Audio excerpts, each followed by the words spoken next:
नमस्ते सदा वत्सले मातृभूमि। ऐसे में जब बृहद हिंदू एकता की बात हो रही है, राष्ट्र की एकता और अखंडता पर काम हो रहा है, जातिवादी व्यवस्था मिटाने के लिए काम हो रहा है और सामाजिक समरसता के लिए काम किया जा रहा है, कुछ स्वार्थी तत्व देश और खासतौर से उत्तर प्रदेश को आग में झोंकना चाहते हैं। और ऐसे प्रयास आज से नहीं हो रहे हैं, बहुत दिनों से हो रहे हैं। अभी हाल का जो प्रयास किया गया है उसमें एक राजनीतिक दल का संबंध है और वह इटावा में शुरू हुआ। अगर अपना प्रेस का नाम पूछोगे तो हम बता सकते हैं। अभी आप लोग जाइए उस परिवार में और पूछिए जाकर के। इसीलिए मैं कह रहा हूँ, भारतीय जनता पार्टी जातियों में लड़ाने के लिए और जातियों के बीच संघर्ष शुरू हो जाए, उसके लिए अभी तो और प्रयास करेगी। पता लगा कि अभी तो यादव भाइयों को भड़काने के लिए भेजेगी वो, और बीजेपी भेजेगी, याद रखना। फिर दूसरे समाज को भड़काने के लिए भेजेगी वो, क्योंकि उन्हें बेरोजगारी, महंगाई और भ्रष्टाचार में बहस ही नहीं करनी। और ये अधिकार अगर है सुनने का, अगर गीता का, भागवत का सुनने का अगर अधिकार है, तो कहने का अधिकार क्यों नहीं होगा? और फिर अगर भारतीय जनता पार्टी को ये लगता है तो कानून लाए, जैसे कश्मीर में कानून ले आए या और कानून ले आए हैं, तो कानून ले आए और कहें कि एकाधिकार हो जाएगा, इसके अलावा कोई भागवत नहीं कर सकता कथा, कोई भागवत कथा सुन नहीं सकता। ले आए सरकार, भारतीय जनता पार्टी के लोग कानून क्यों नहीं लाते हैं? आखिरकार ये पूछी सोची समझी साजिश और षड्यंत्र के तहत हुआ है। क्या आप किसी के आज के समय बाल काट दोगे? आप उसकी चुटिया काट दोगे? सोचो, चुटिया से कितना सम्मान होता है और चुटिया से कितना इमोशनल लगाव होता है। हमारे साथी लोग चुटिया रखते होंगे, तो अगर उससे पूछो तो कहते हैं 4 साल की हो गई, 8 साल की हो गई, 10 साल की हो गई। जिस शास्त्री जी की चुटिया कटी है, सोचो कितने वर्षों से चुटिया रखे थे। ये कौन बचतवादी लोग हैं? कौन ऐसे लोग हैं जो चुटिया काट दिए, बताओ? और पेशाब की बात मैं नहीं बोल रहा हूँ आपको। हमें खुद बुरा लगता है कि आज के समय पर जो भारतीय जनता पार्टी सपना दिखा रही है विकसित भारत का, सपना दिखा रही है हम विश्व गुरु बन जाएंगे, सपना दिखाते हैं कि ट्रम्प भी उनका कहना मानते हैं, तब बताओ हमारे समाज में ये घटनाएं हो रही हो। और एक जगह नहीं, उत्तर प्रदेश में तमाम जगह ऐसी घटनाएं हमने देखी है और सब बीजेपी की सरकार में हो रही है। पेशाब को पिला देना, पेशाब डाल देना, पेशाब से आपको शुद्ध कर देना। और वो गोबर वाली बातें तो आप सब जानते हो, ये खुद ही कहते हैं कि पीछे से बीमारी ठीक हो जाएगी। ये बीजेपी के लोग कौन सी नई साइंस चला रही है, बताइए आप। इटावा के पास में एक जगह है बकीवर।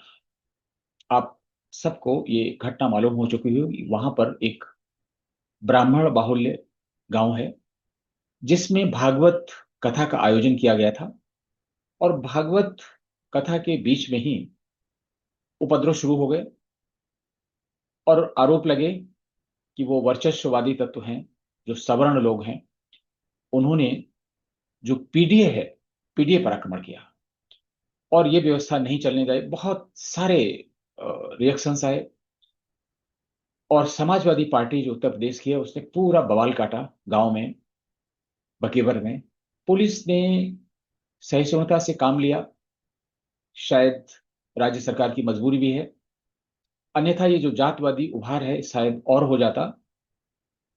अराजक तत्व जिनका संबंध समाजवादी पार्टी से है उन्होंने थाना घेरा, सब कुछ किया और पुलिस वाले उनसे अनुनय विनय करते रहे।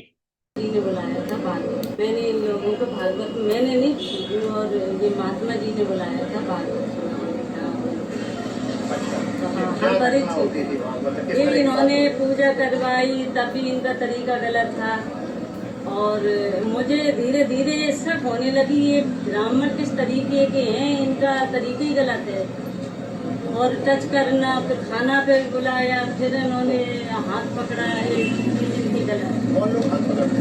हमें कष्ट ये है, टच कर लिया था, लेकिन मेरी जो भागवत खंडित होगी उसका मुझे बहुत ज्यादा अफसोस है। इसके विषय में इनको दंड मिलना चाहिए। हम नहीं करा रहे थे, वो एक महाराज जी वो करा रहे थे।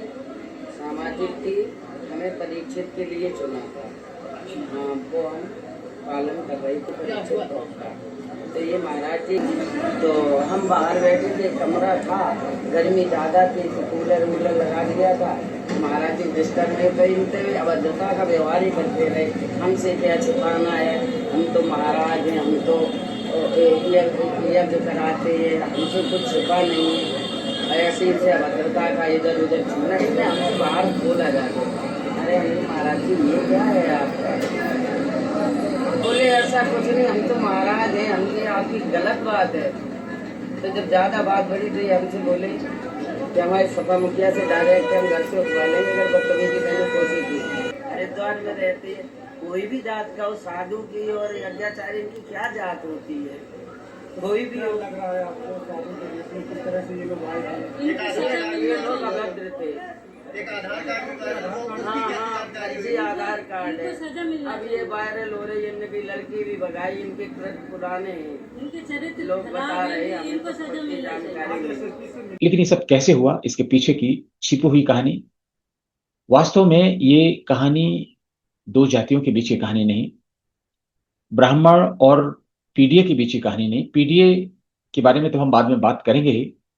ये पूरा सोचा समझा राजनीतिक षड्यंत्र है जो काफी लंबे समय से प्रदेश में किया जा रहा है, और एक ही मकसद है, उत्तर प्रदेश की सत्ता पर कब्जा करना। और जो योगी आदित्यनाथ की सरकार है उसको किसी न किसी बहाने पदच्युत करना, और ये प्रयास लगातार चल रहे हैं। इसके लिए ऐसी कोशिशें भी हो रही हैं जिनसे राष्ट्र के विखंडन का खतरा हो सकता है। हिंदू समाज तो छोड़ दीजिए, और ये मैं इसलिए कह रहा हूं कि अगर हिंदू समाज विखंडित होता है, विभाजित होता है, उसमें एकता नहीं बनती है, तो देश नहीं बच सकता है। अखिलेश यादव हर चीज को जातिवादी ढांचे में फिट करते हैं और पीडीए से जोड़ते हैं। कई मौकों पर वो अपने आप को दलित और शूद्र भी बताते हैं, जबकि ये इतनी हास्यास्पद चीज है कि किसी भी एंगल से यदुवंशी यादव, अगर वो वाकई यदुवंशी हैं, तो वो दलित श्रेणी में नहीं आते, शूद्र तो कभी कहे ही नहीं है।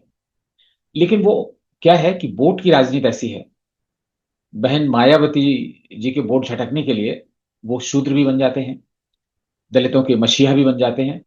कई ऐसे लोगों को समाजवादी पार्टी ने खड़ा कर दिया है, यूट्यूबर के नाम पर, फर्जी पत्रकार के नाम पर, कथावाचकों के नाम पर, तमाम ऐसे मौकों पर जहां पर सामाजिक विद्वेष पैदा किया जा सके जानबूझकर। ये जो मैं बात कर रहा हूं ये छिपा रहस्य ही है। लेकिन कैसे इस पूरे घटना को अंजाम दिया, बहुत संक्षिप्त में आपको बता देते हैं कि जो इटावा में बकेवर थाना के अंतर्गत एक दादरपुर गांव है, वहां पर एक भागवत का आयोजन किया गया। और भागवत का आयोजन एक साधु हैं उन्होंने किया, लेकिन उन्होंने अपना जो परीक्षित यानी यजमान बनाया एक ब्राह्मण परिवार को, तिवारी परिवार को। और परीक्षित उनको इसलिए बनाया गया कि जो गांव में इस तरह की भागवत कथाएं होती हैं वो एक सप्ताह चलती हैं, उसके बाद में भंडारा किया जाता है और इसमें काफी खर्चा आता है। तो ज्यादातर लोग ऐसे होते हैं जो इस खर्च को वहन कर सकते हैं, वो सम्मिलित रूप से, या कोई भी व्यक्ति जो अकेले इस खर्च को वहन कर सकता है वो भागवत कथा का आयोजन करता है, क्योंकि ये खर्चीला है। और आजकल तो इसका खर्च इसलिए भी बढ़ गया है कि जो कथा भागवत करने वाली मंडलियां हैं उनके अपने खर्चे बहुत होते हैं। लेकिन अब आपको आश्चर्य होगा कि कमाई के साथ साथ ये समाज को विभाजित करने का भी जरिया बनता जा रहा है, और यही हुआ इटावा में। तो जो भागवत कथा का आयोजन किया गया, उनको जो बाबा हैं उस गांव के, उन्होंने सारी व्यवस्था की इस कथा मंडली को लाने की। खर्च उसका वहन करने वाला था एक तिवारी परिवार। तो वो कथा मंडली गांव में आ गई। कथा चलने लगी, कथा चल भी चुकी एक दो दिन। लेकिन जो कथा वाचक थे उनके हाव भाव से जो कर्म कांड की एक तरीके से विधान है उस पर वो खरे नहीं उतर रहे थे। और आप सिर्फ मेरे सरनेम से हमें जातिवादी ढांचे में ना फिट करें, मैंने ब्राह्मण परिवार में जन्म जरूर लिया है, लेकिन मैं जातिवादी नहीं हूं। लेकिन इतना जरूर मैं कहूंगा कि ब्राह्मण परिवारों में आज भी पूजा अर्चना और कर्म कांड की व्यवस्था तो है, और ये वंशानुगत है, लोग इसे फॉलो करते हैं, बच्चों को भी सिखाते हैं। इसलिए अगर घर में कोई पूजा पाठ कराने के लिए पुजारी आया है और अगर वो कहीं पे कुछ कर्म कांड के विधि विधान में गलती करता है तो परिवार वालों को समझ में आना बहुत स्वाभाविक है। और कई बार तो मेरे साथ ऐसा हुआ है और हमने उन जो पुजारी आते हैं, पंडित जी आते हैं, उनको समझाया भी। वो घटना की पुनरावृत्ति इस गांव में भी हुई। जो ब्राह्मण परिवार है वो धर्मनिष्ठ परिवार है और जो रीति नीति उन्होंने अपनाई, विधि विधान किया, उसमें बहुत विसंगतियां थी, कमियां थी, जिसको लिए उस ब्राह्मण परिवार ने टोका। लेकिन अब ये जो कथावाचक थे, इनकी जैसी हैबिट थी या जल्दी में जो भी कुछ उन्होंने सीखा हो वैसा ही किया। वो जो ब्राह्मण परिवार था, जो गांव वाले थे, क्योंकि एक परिवार उसमें इन्वॉल्व नहीं होता, पूरा गांव सुनता है, आसपास के गांव के लोग आते हैं और इसका बहुत अच्छे ढंग से आयोजन भी किया गया था, काफी प्रोफेशनल वे में, तो भीड़ भी ज्यादा थी। ये जो कथा मंडली थी, इनके खाने पीने रहने की व्यवस्था उस ब्राह्मण परिवार द्वारा आयोजित की गई थी। खाना खाने के लिए जब ये लोग गए तो उन्होंने उस ब्राह्मण परिवार की महिला से, मैं उनका नाम परिवार का और ये बिल्कुल नहीं ले रहा हूं, और मैं बार बार ब्राह्मण इसलिए कह रहा हूं कि आप इसमें देखें छिपी हुई जातिगत भावना है जिसके लिए ये पूरा कांड किया गया, या आप कह सकते हैं ये कूट रचित किया गया, या एक तरीके से आपदा में अवसर तलाश लिया गया। जो व्यास गद्दी पर बैठने वाले कथावाचक हैं, उन्होंने परिवार की महिला के साथ अभद्रता की, उसको गलत इरादे के साथ छुआ, उनका बयान भी है। इसके बाद यहां से मतभेद बढ़े, लोगों को शंका हुई कि ऐसा क्यों हो रहा है। कलश यात्रा भी होती है भागवत कथा में, महिलाएं अपने सिर पे कलश रख के उसमें जल भरती हैं और एक परिक्रमा की जाती है, एक विधि विधान है उसका, हम बहुत विस्तार में उसमें नहीं जाएंगे। उसके साथ में ये कथावाचक भी चलते हैं, वहां भी इस तरह की घटनाएं हुई। तो गांव वालों में थोड़ा संदिग्धता थी कि भाई ये कैसे कथावाचक है। कथावाचक होते हैं, उसी अपेक्षा होती है कि वो समाज में सद्भावना करेंगे, वो हमें धर्म के लिए प्रेरित करेंगे, स्वयं धर्मनिष्ठ होंगे, कर्तव्यनिष्ठ होंगे, और कम से कम इस तरह की अश्लीलता उनके अंदर नहीं होगी जो इनमें देखी गई। और यहीं से पूरी कहानी शुरू हुई। जब डिस्क्रिटली इंक्वायर किया गया, उनकी तलाशी भी ली गई, तो उनके पास 2 आधार कार्ड निकले। एक आधार कार्ड में उनका नाम था, जो कथावाचक थे उनका नाम था मुकुटमणि अग्निहोत्री, आधार कार्ड पर लिखा है। और दूसरे आधार कार्ड में लिखा है मुकुटमणि या मुकुटमणि यादव। ये दोनों आधार कार्ड उनसे मिले। लोगों का शंका तब जाहिर हो गई कि भाई ये कैसे हुआ। और जब मामला बढ़ा तो उन्होंने कहा कि देखिए, मैं सपा अध्यक्ष, जो सपा के राष्ट्रीय अध्यक्ष हैं यानी अखिलेश यादव हैं, मैं उनका बेहद करीबी हूं, रिश्तेदार हूं, और आपने अगर बहुत ज्यादा कुछ किया तो मैं घर से उठवा लूंगा। जब बात यहां तक पहुंच गई तो बात खुल गई। जो मुकुटमणि व्यास थे, कथावाचक व्यास पीठ पे बैठने वाले, उन्होंने ये स्वीकारोक्ति की कि वो यादव हैं। लेकिन उनके यादव होने से भी कोई फर्क नहीं पड़ता। और गांव की जो व्यवस्था आज भी है, उस व्यवस्था में जो व्यक्ति कथा करने आता है, जो व्यास की गद्दी पर बैठता है, लोग उसके पैर छूते हैं, उसकी पूजा अर्चना करते हैं, उसकी आरती करते हैं, उसमें वही श्रद्धा भाव देखते हैं जो भगवान के शब्द कहने वाले व्यक्ति के प्रति होना चाहिए। तो सब कुछ इनके साथ में, यादव जी के साथ में, जो मुकुटमणि यादव थे उनके साथ में वो हुआ। इसके बाद भी उनके लक्षणों से लोग बहुत दुखी थे और यहीं से घटना की शुरुआत हो गई। उनके बाल कटवा दिए गए। जो मुकुटमणि यादव हैं, उन्होंने भी कहा कि हम मेरे ऊपर जल डाला गया या मूत्र डाला गया, हमको नहीं मालूम है। लेकिन समाजवादी पार्टी ने कहा गया कि वो महिला का मूत्र उसके ऊपर डाला गया। और जो उनके 2 आधार कार्ड हैं वो पुलिस के पास हैं, क्योंकि जब मामला इतना संगीन हो गया और उनके बाल कट गए तो भी अफवाह उड़ाई कि चोटी है। वो चोटीधारी कथावाचक भी नहीं थे, उनकी चोटी तो थी नहीं। उसके पहले और बाद के भी वीडियो उपलब्ध हैं, फोटो उपलब्ध हैं। लेकिन खैर, इस तथ्य में जाने की जरूरत नहीं। चोटी छोटी भी हो सकती है, बड़ी भी हो सकती है। लेकिन इस चोटी को काटने के लिए, बाल काटने के लिए, उनको उस महिला से माफी मंगवाने के लिए, उनके ऊपर जल छिड़कने को इस ढंग से प्रस्तुत किया गया कि जैसे ब्राह्मणों ने, सवर्णों ने, वर्चस्ववादियों ने, सामंतवादियों ने पीडीए के साथ अत्याचार किया है, कि जैसे पहले से तैयार बैठे संगठित लोग उस गांव की ओर चल पड़े। हुजूम के हुजूम गांव में पहुंचने लगे। पुलिस के लिए कानून और व्यवस्था की स्थिति बनाना बहुत मुश्किल हो गया। किसी तरीके से पुलिस ने इतना संयम बरता, इनफैक्ट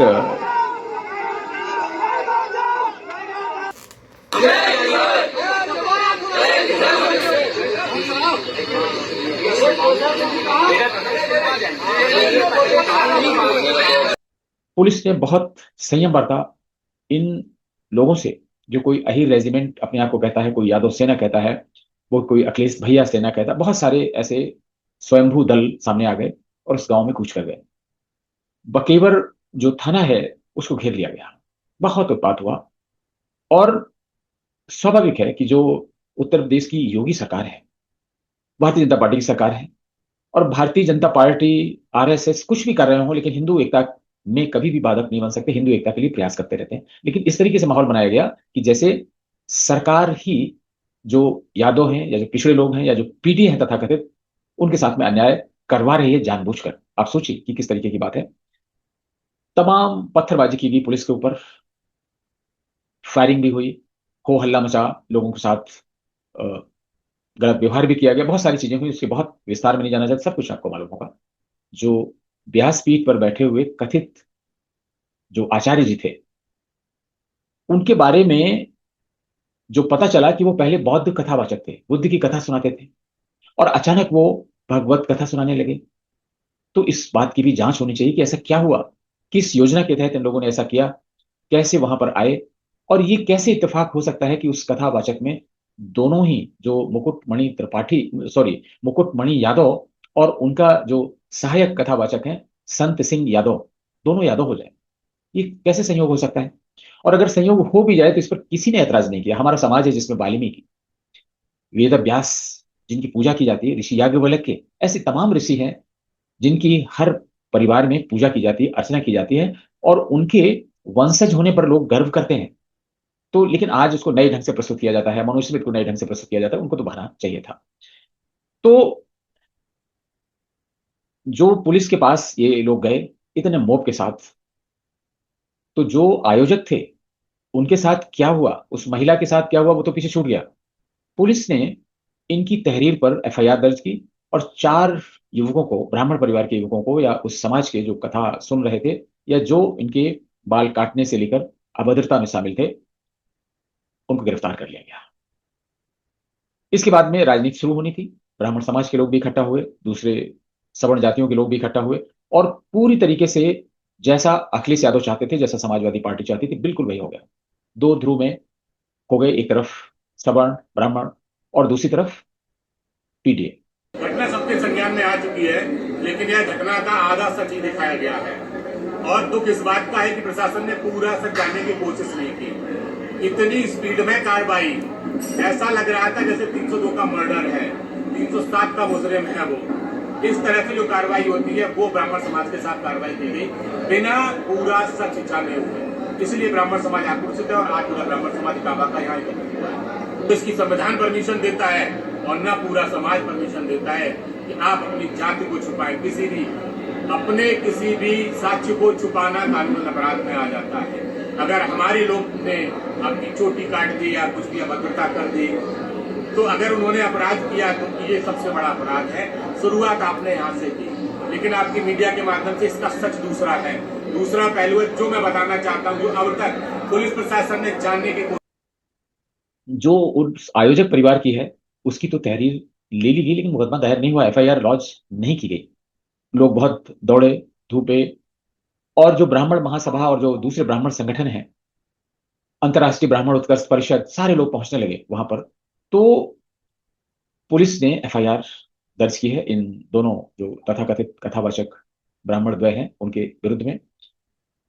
लेकिन अब आप ये देखें, ये तो बात इसकी है, विभिन्न जो समाचार पत्र हैं, विभिन्न चैनल हैं, उनमें इसको अलग अलग तरह से प्रस्तुत किया, क्योंकि हर व्यक्ति के अपने अपने स्वार्थ हैं। समाजवादी पार्टी के अखिलेश यादव ने इस घटना होने के तुरंत बाद में बयान दे दिया। ये सारी संयोग कैसे हो सकते हैं कि वो तुरंत उनको सूचना पहुंच गई? सारे लोग तैयार बैठे थे, हजारों की संख्या में लोग उस गांव में पहुंच गए, पूरे गांव को घेर लिया, बकेवर थाना को घेर लिया गया। ये संयोग नहीं हो सकता। और ये आकस्मिक, जो स्वप्रेरित जिसे कहते हैं, ये घटनाएं नहीं हो सकती। इसमें बहुत बड़ी प्लानिंग रही होगी, लोगों को तैयार किया गया होगा। और इस पूरे एपिसोड को कैसे अखिलेश यादव ने अपनी पार्टी के साथ जोड़ लिया, अपने चुनाव के साथ जोड़ लिया, हम आपको कुछ दृश्य दिखाते हैं।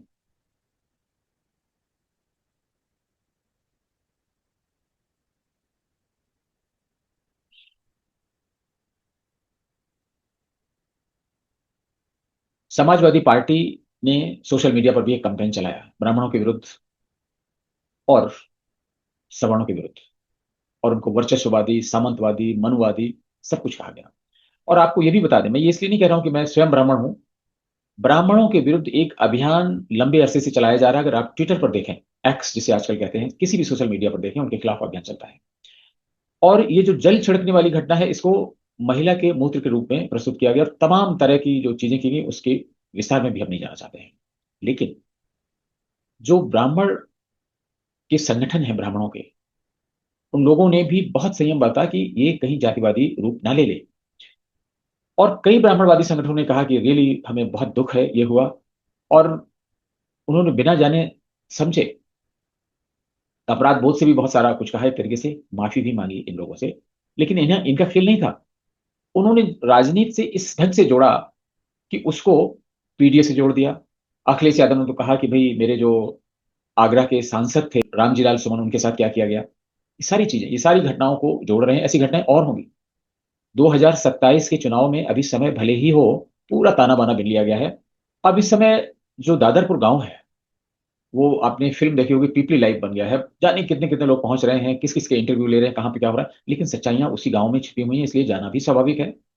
आप देखिए, एक बहुत छोटा सा पत्रकार कहें, यूट्यूबर कहें, वो गांव में पहुंचता है और उसने सच्चाई जानने का प्रयास किया। एक ऐसे बच्चे से बात की, टीनेजर, इस बहुत कम उम्र का लड़का है, और वो ब्राह्मण परिवार का नहीं है, किसी सामंतवादी परिवार का नहीं है, मनुवादी नहीं है, वर्चस्ववादी नहीं है। और बड़ी अच्छी बात है कि देखिए ऐसे छिपे हुए जेम्स हैं हम लोगों के बीच में। उस पत्रकार ने उस बच्चे से पूछा भी कि आप ब्राह्मण हैं, तो उसने कहा नहीं। वो बताने में हिचकिचा रहा था कि मेरी जाति क्या है। जब उससे बहुत डिस्क्रिप्टली पूछा गया तो उसने कहा हम तो मीन्स दलित हैं, ऐसी हैं। तो पत्रकार ने फिर उससे पूछना शुरू किया कि भाई क्या था, कैसे हुआ, क्या इनके साथ अभद्रता की गई, कैसे बाल काटे गए उनको, क्या किया गया। उसने सारी कहानी बयां कर दी और वही इस पूरे एपिसोड की जिस्ट है। आप सुनिए। एक युवा लड़का है, ये मेरी इससे बात हुई और ये बता रहा था कि भागवत कथा के दिन ये गांव में मौजूद था और इसने सब देखा क्या हुआ था। पहले तो ये बताइए आपकी आप क्या कहते हैं, ये ब्राह्मण जाति से आते हैं? नहीं, इस जाति से आते हैं? रावत। तो आप एससी जाति से आते हैं ना, एससी समाज से आते हैं। तो अच्छा ये बताइए कि यार ये बोला गया है कि यहाँ पर ब्राह्मणों के यहाँ भागवत कथा हुई, उसमें एक यादव कथावाचक आया, क्योंकि उसकी जाति पता चल गई तो उसके साथ मारपीट हुई, क्या मामला था? मारपीट ऐसे नहीं हुई थी। पहले वो भाई जो हमारी परिचित हैं, तो उनके साथ उसने छेड़खानी की थी। अच्छा। तो इस वजह से उसको गाँव वालों ने पहले हड़काया था। गाँव वाले क्या, क्षेत्र वाले भी थे, सभी लोग थे यहाँ पे। ऐसे ऐसे तब तक नहीं पता चला था ना कि वो यादव है ना, तब भी वो छेड़खानी कर रहा था। हाँ, तब तक वो छेड़खानी कर रहा था। फिर उसको पूछा था, अच्छा, तो उसने बताया मैं यादव हूँ। बाद में बताया उसने। जब उसके आधार कार्ड पकड़े गए तब बताया, पहले बता दिया? आधार कार्ड के बाद में बताया उसने। आधार कार्ड जब पकड़े गए दो अलग अलग जाति के। हाँ। अच्छा। तो वो कलश यात्रा आपने देखा होगा महिलाओं को, तो आपने छेड़खानी करते हुए उसको देखा कि उसको पता चल जाता है ना आदमी को देख के, बॉडी लैंग्वेज से, कि भाई कैसा व्यक्ति है। वो यहीं घर पे पूजा वूजा करवा रहा था, तब पता चल रहा था। खाना खा रहा था तो छेड़खानी कर रहा था। कैसे कर रहा था खाना? खाना खाते में कहीं हाथ पकड़ रहा है, कहीं कुछ कर रहा है, ऐसे पता चला था। लेकिन यार मीडिया दिखा रही है कि उसको जैसे पता चला यार वो यादव है तो उसको मारना पीटना शुरू कर दिया, ये कर दिया। नहीं, ऐसा कुछ नहीं था। नहीं, ये तो सब गलत है। तो ऐसे पहली बात तो गाँव वाले इतने सब समझदार हैं। ब्राह्मण तो नहीं ना? नहीं, ऐसी समझती है। हाँ जी। तो फिर उसको बैठाया गया, पूछा गया उससे, तब उसने सब कुछ बताया। बाद में ये तो सब फेक कर रहे हैं, मीडिया वाले हैं, अपना अपना सभी दिखाते हैं। वो तो ऐसा बोल रहे हैं कि भाई यहाँ पर सुना है और भी यादव कथावाचक है, किसी को कोई दिक्कत नहीं है? किसी को कोई दिक्कत नहीं आई। पहले भी कथा हो चुकी है ऐसे तो। पहले भी यादवों ने की है। और क्या, ऐसे होती रहती है। क्योंकि ये छेड़खानी कर रहा था और फ्रॉडबाजी करके आया था। यही था। वैसा कोई मैटर नहीं था। आपने देखा होगा यार कि अखिलेश यादव ने उनको सम्मानित किया, तो क्योंकि आप तो सारी सच्चाई जानते हो, पैसा दिया, तो यार आपको कैसा लगा कि यार किस तरीके से गलत ही है फिर ये तो नैरेटिव के हिसाब से? क्या सोचते हैं आप कि आपने तो अपनी आंखों से देखा यार, एक व्यक्ति जो लड़कियां छेड़ रहा है, वो भी व्याज गद्दी पे बैठ के, और ऐसे काम कर रहा है, उसको मीडिया और जो है नेता जो है वो उसको सम्मानित कर रहे हैं, उस पर आप क्या सोचते हैं? ये तो सब गलती हो रहा है जो कुछ है भाई साहब। मीडिया ने आप लोगों से कुछ बातचीत नहीं नहीं नहीं, कुछ नहीं पूछा? किसी से कुछ नहीं पूछा, बस वो वीडियो उठाई और बस फेंक दिया फिर दिया उन्होंने यही। यार आप उन लोगों के लिए क्या कहना चाहेंगे जो यूट्यूब पे यार अपने ऑफिस में बैठ के या फिर मीडिया के ऑफिस में बैठ के 4-5 इफेक्ट यूज करके, एआई यूज करके वीडियो देख के वीडियो बना दे रहे हैं कि जातिवाद हो रहा है, जाति की जाति नहीं, और ब्राह्मणों द्वारा ऐसा कुछ अत्याचार नहीं किया है, जा ऐसा रहा है। कुछ नहीं है। यहाँ तो सभी जाति रहती है, सभी है, हम भी है, हमको तो कभी कोई दिक्कत नहीं आई, ब्राह्मणों में कोई अत्याचार नहीं, कोई नहीं, कभी नहीं। और ये ऐसा दिखाया जाता है कि ब्राह्मण ये तो खुद अपना बता रहे हैं ना, यहाँ किसी से पूछा, किसी ने बताया तो होगा, सभी से पूछा जा रहा है, ऐसा तो है नहीं यहाँ पे। क्या नाम बताया भाई आपने? प्रिंस कुमार।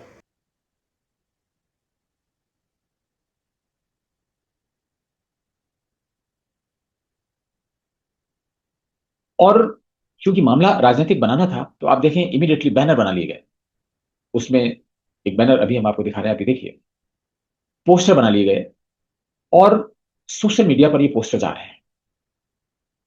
अखिलेश यादव की पार्टी के लोग पहुंच रहे हैं और इसको पूरी तरीके से उन्होंने जोड़ दिया है सरकार के साथ में कि अब की बार हमारी सरकार बनेगी तो हम ये करेंगे, हम वो करेंगे। और ऐसे में कई ब्राह्मण संगठन है वो भी दुखी हैं। उनके कहने में आप कह सकते हैं कि वो थोड़ा सा जो हिंदुत्व से, ब्राह्मणत्व से प्रभावित है। लेकिन मुझे भी ये कहने में कोई हिचकिचाहट नहीं है कि अगर ये हिंदू समाज इसी तरह बटा रहा तो निश्चित रूप से ये देश बहुत जल्दी ही इस्लामिक राष्ट्र बनने के लिए तत्पर है। और उसमें चाहे जो भी राजनीतिक दल हो, वो प्रदेश की सत्ता में आने के लिए, सत्ता पर कब्जा करने के लिए ये सब कुछ कर रहे हों, लेकिन वो शायद या तो उनका लंबा विजन नहीं है या फिर वो स्वयं मुस्लिम बनने के लिए तैयार हैं। उनको इस्लामिक राष्ट्र में कोई खतरा नहीं है, लेकिन उनको ये जान लेना चाहिए। अंबेडकर ने चुनाव लड़ा था, बॉम्बे से हार गए थे। फिर उनके एक दोस्त थे जोगेंद्र नाथ मंडल, उनको तत्कालीन अविभाजित पश्चिम बंगाल से चुनाव लड़वाया गया और वो संविधान सभा में आए। और इसके बाद में जब पाकिस्तान बना तो जो अंबेडकर की कंस्टिट्यूएंसी थी और जोगेंद्र नाथ मंडल की कंस्टिट्यूएंसी थी वो पाकिस्तान के हिस्से में चला गया। इन दोनों से, अंबेडकर से और जोगेंद्र नाथ मंडल से, तत्कालीन लोगों ने, राजनीतिक जो भी किसी का रहा हो, मैं कांग्रेस या किसी का नाम नहीं ले रहा हूं, कहा गया कि आप पाकिस्तान चले जाइए। अंबेडकर तो नहीं गए, लेकिन जोगेंद्र नाथ मंडल पाकिस्तान चले गए और वहां पर पहले कानून मंत्री भी बने। उनके साथ क्या हुआ इस पर मैं बहुत विस्तार से नहीं जाना चाहता हूं। उन पर मुस्लिम होने का दबाव डाला गया, इस्लाम स्वीकार करने का दबाव डाला गया उनको, और जब उन्होंने इस दबाव को स्वीकार नहीं किया, वो भी दलित थे, उनकी जितनी तारीफ की जाए कम है कि उन्होंने तमाम दबावों के बाद भी इस्लाम स्वीकार नहीं किया। उन पर बहुत अत्याचार हुआ, अपमानित किया गया, राष्ट्रद्रोही घोषित किया गया और अनंतो गत्वा जोगेंद्र नाथ मंडल को वापस आना पड़ा। और यहां से चूंकि वो पाकिस्तान गए थे, क्योंकि पहले वो भी मुस्लिम लीग के साथ खड़े हुए थे, जिन्ना के साथ बात करते थे, जिन्ना के गले में बाहें डालकर वो पाकिस्तान बनाने का समर्थन करते थे, और इसी बिना पर वो पाकिस्तान गए थे। देखिए, पीटी की अवधारणा ही आप समझ लीजिए, बेहद अपमानित होकर उनको वापस आना पड़ा। और यहां पर चूंकि लोगों में धारणा बन गई थी कि ये व्यक्ति पाकिस्तान का समर्थक था, जिन्ना का समर्थक था, उनका दोस्त था, अभी लौट के आया है तो इसे हमें बिल्कुल महत्व नहीं देना है। उन्होंने इसके बाद भी कई चुनाव लड़े लेकिन फिर जीते नहीं और गुमनामी में होकर चले गए। अब आते हैं आखिर अखिलेश यादव ऐसा क्यों कर रहे हैं। अखिलेश यादव ध्रुवीकरण के लिए कर रहे हैं और उसमें जानते हैं कि जो सवर्ण जातियां हैं बहुत कम हो सकती हैं, इसलिए वो पीडीए, पिछड़ा, दलित और अल्पसंख्यक, अल्पसंख्यक का मतलब समाजवादी पार्टी का सिर्फ मुसलमान होता है। तो ये पीडीए कहां से आ गया। अखिलेश यादव इतने बुद्धिमान व्यक्ति हैं, ऑस्ट्रेलिया से पीडीए पढ़ के आए हैं, ऐसा नहीं। एक्चुअली जो अखिलेश यादव कर रहे हैं वो जाने या अनजाने में, मैं आरोप नहीं लगा रहा हूं, वो पीएफआई का समर्थन कर रहे हैं। आप में से बहुत से लोगों को मालूम होगा 2022 में बिहार के फुलवारी शरीफ में एनआईए ने छापा मारा था, बहुत सारी रिपोर्ट्स थी, और उसके बाद पूरे देश भर में छापे मारे गए। फुलवारी शरीफ से जो डॉक्यूमेंट बरामद हुए थे उसमें भारत को इस्लामिक राष्ट्र बनाने की अवधारणा को जल्दी से जल्दी कैसे पूरा किया जाए, इसका पूरा एक दस्तावेज बरामद हुआ। और उसमें उन्होंने लिखा था कि हम सब मुसलमान ये कोशिश करेंगे कि पिछड़ी और दलित जातियों में से कुछ को अपने साथ जोड़ें। ऐसे राजनीतिक दल जो हम लोगों के वोटों पर आश्रित हैं वो मेरे साथ हैं, और ये जितने भी वोट हैं हम उनको देंगे ताकि हम राजनीतिक शक्ति हासिल कर सकें। और जब भी कभी गृह युद्ध की ऐसी स्थिति आएगी, हम बिना अधिक प्रयास के इस भारत को इस्लामिक राष्ट्र बना सकते। और इसके लिए उन्होंने 2047 फिक्स कर दिया है। आप देखें जितने भी मुस्लिम संगठन हैं, हम सबकी बात नहीं करें, कुछ एक को छोड़ दें, सब के सब उसी दिशा में काम कर रहे हैं। और भारत का दुर्भाग्य देखिए कि चाहे वो समाजवादी पार्टी हो, चाहे वो तृणमूल कांग्रेस हो, चाहे वो डीएमके हो, चाहे वो केरल की पार्टियां हो, चाहे वो लेफ्ट पार्टियां हो, चाहे वो बिहार की आरजेडी हो या दूसरे दल हो, और इस देश की ग्रांड ओल्ड पार्टी जो ठेके पर आजादी दिलाने का दावा करती है, कांग्रेस, वो भी इनके साथ खड़ी हुई। इस देश को इस्लामिक राष्ट्र अब मुसलमान नहीं बनाएंगे। मुस्लिम संगठन तो पीछे हो गए हैं। उन्होंने अपना काम आउटसोर्स कर दिया इन पार्टियों को, इन राजनेताओं को, जो बिल्कुल फ्रंट पे खेल रहे हैं। इसलिए आप सभी को मैं सावधान करता हूं, जातियों में मत बटिए। और आजकल सोशल मीडिया के द्वारा अम्बेडकरवादियों और तमाम ऐसे लोग, एक नई प्रजातियां पैदा हो रही हैं और आक्रमण कर रहे हैं और बहुत ही संयम बरत रहे हैं, कथित रूप से ये वर्चस्ववादी सवर्ण ब्राह्मण या जो भी आप कहें, ताकि ये सामाजिक समरसता बनी रहे। और ये बनी रहना चाहिए। जब ये सामाजिक समरसता नहीं रहेगी तो ये देश नहीं बचेगा। और ब्राह्मणों को, इन फॉरवर्ड कास्ट को, इन वर्चस्ववादियों को, इन सामंतवादियों को कुछ भी कहा जाए, अगर इनको इस तरीके से अलग थलग करके आइसोलेट कर दिया जाएगा तो भी ये देश नहीं बचेगा। क्योंकि आज जो सांप्रदायिक शक्तियां हैं, जो इस्लामीकरण की शक्तियां हैं, या जो गजवाए हिंद के प्रवर्तक हैं इस देश में, उनके विरुद्ध सिर्फ यही लोग लड़ रहे हैं। ज्यादातर लोग तो उन गजवाए हिंद वालों के साथ खड़े हैं। आपको ये ध्यान देना चाहिए। अगर ये देश इस्लामिक हो गया तो बचेगा कोई भी नहीं। अगर वो समझते हैं कि नहीं नहीं, मेरे साथ बहुत रियायत की जाएगी, पूरे विश्व का इतिहास है, एक से एक संस्कृतियां, सभ्यताएं मिट गई। ईरान भी उसका उदाहरण है, इराक उसका उदाहरण है, अफगानिस्तान उसका उदाहरण है। दुनिया के बहुत सारे देश ऐसे उदाहरण हैं। और इस 57 इस्लामिक राष्ट्र रातों रात ऐसे ही नहीं आ गए। किसी ने बहुत ही सदिच्छा से, अपने मन से इस्लाम स्वीकार कहीं नहीं किया पूरे विश्व में। डे वन से इस्लाम स्वीकार करने वालों की संख्या वही है जिन्होंने दबाव में इस्लाम स्वीकार किया, चाहे वो इस्लाम की धरती में हो या इस्लाम की धरती के बाहर। आपको सतर्क रहना है। और क्या जीवन हो जाता है, आप देखें कोई भी इस्लामिक राष्ट्र में क्या हो रहा है। वहां लोकतंत्र नहीं हो सकता, वहां मानव अधिकार नहीं हो सकते, फ्रीडम स्पीच नहीं हो सकती, कुछ नहीं हो सकता। जो भी है सरिया कानून होगा। और इसलिए वो चाहे किसी पंथ को फॉलो करते हो, चाहे ब्राह्मणों का विरोध करते हो, चाहे मनवादियों का विरोध करते हो, उनको इस चीज को जरूर ध्यान रखना चाहिए। अगर ये देश नहीं रहा, सनातन संस्कृति इस देश में नहीं रही और ये इस्लामिक राष्ट्र हो गया, तो वो भी नहीं बचेंगे। ये पक्का समझ लीजिए। इस पर इसलिए मेरा विचार करें, मेरा अनुरोध है। और ये जो इटावा की घटना है, ये एक बहुत बड़ा षड्यंत्र है। इस षड्यंत्र में हम लोगों को नहीं पड़ना चाहिए। इसका सघनता से अध्ययन करके लोगों को जागरूक करना चाहिए। रामजी सुमन की घटना इसी तरीके से की गई थी। आपने देखा होगा कि जो संसद में उन्होंने बयान दिया था, जानबूझकर दिया था, अकारण दिया था, उसका कोई मौका नहीं था। ऐसा लग रहा था कि सोची समझी रणनीति के अंतर्गत समाजवादी पार्टी ने रामजी लाल सुमन पे कहा कि आप ऐसा बयान दीजिए। और उस बयान देने के बाद में फिर करणी सेना सामने आ गई, राजपूत, और ये एक एक करके इस तरह के षड्यंत्र होते रहेंगे। पूरे समाज को, पूरे हिंदू समाज को, पूरे सनातनी समाज को इससे बहुत ही सावधान रहना पड़ेगा। तो इस अंक में मुझे लगता है कि ये पोजीशन बिल्कुल क्लियर हो गई होगी। इस षड्यंत्र की लोगों को जागरूक करें और आप किसी भी षड्यंत्र का शिकार ना हो। तो फिर किसी महत्वपूर्ण मुद्दे पर आपसे मुलाकात होगी। तब तक के लिए आज्ञा दीजिए। नमस्कार।